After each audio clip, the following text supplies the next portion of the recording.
Teeyedi tobyedi mo konkoni yabbadhu yaa ijoollee Oromoo afaan madaaluma garaan madaaluma mo kokkolfii taphadhu ija daabii adii daabii baaqeerransoo illallaafiinati immoo biyya abbaa keerratti bosoroon fottoqee bishaan baasaarratti Oromoon dammaqee biyyi walii galee baandiraasaarratti Bashir Gannaa Lulee Waddeessa Malqaqqoo an sirbantoo dhufe immoo irra fiin dargaggoo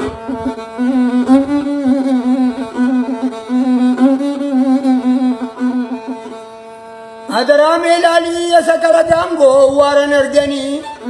nama biya deme jora biya orma ambudden fagese walsan argani o walsiddi gesa firisilan argu ollangi digesa jirti manni tokko sire bakkanisa bari embanani ien tufatani anke sikirgimmi irri maqabiri gaafa torban sadiitu footirra marga gaafa ji'a tokko namni waaqa beeku irraa goree darba namni waaqa beendare jira jedhee darba balaayi dafine abbaatee dhageessu qesbiti kuude dara samaayi darbate waaq sirraa kadhatu moyyeessa qabbateef sooressa baffate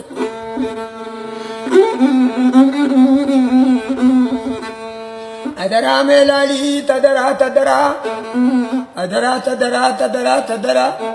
adara ya gofta kikelloni galti ya Yesus Kristo deddebi ko amma dubbanna ko arra karafa go kana atina diesi bana araba ko mo atina miesi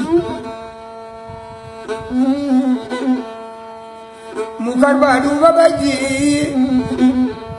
Baya lito bemigiraya gurra baru babadi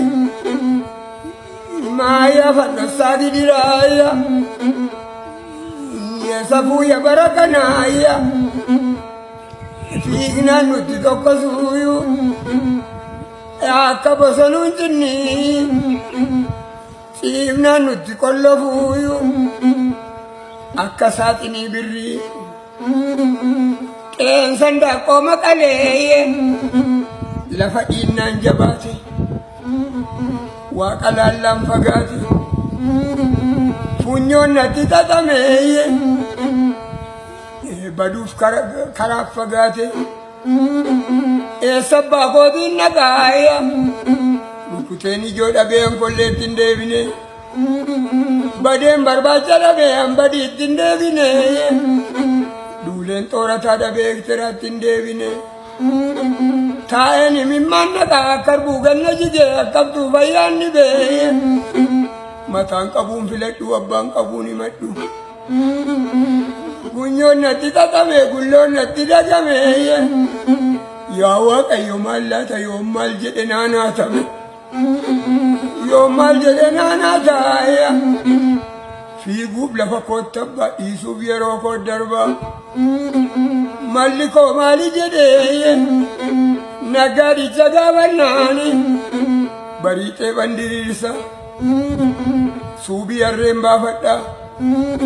guyawo garande ba guyaga banna gada malaken be ku jede Maliko mali jede gabari jagawanani subi ganamentira bari sanganti fadda Buya qotisan qota galgala galgaleedha malaken beeku jedhe Maliko mali jedhe me tamari gabanna ganama cireenyaadha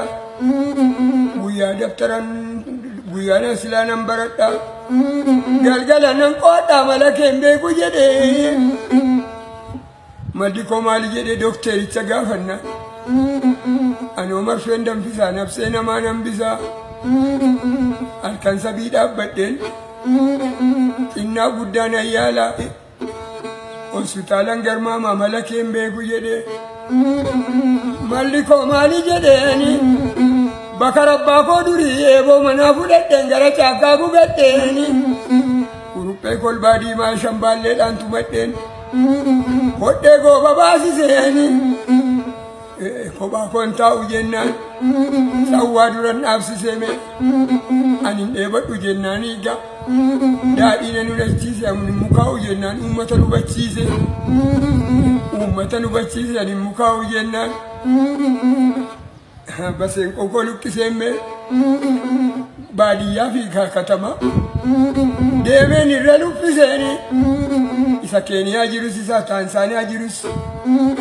isuma keessa jirus ilmaan Oromoo kana walumatti dubbisee engadda roobee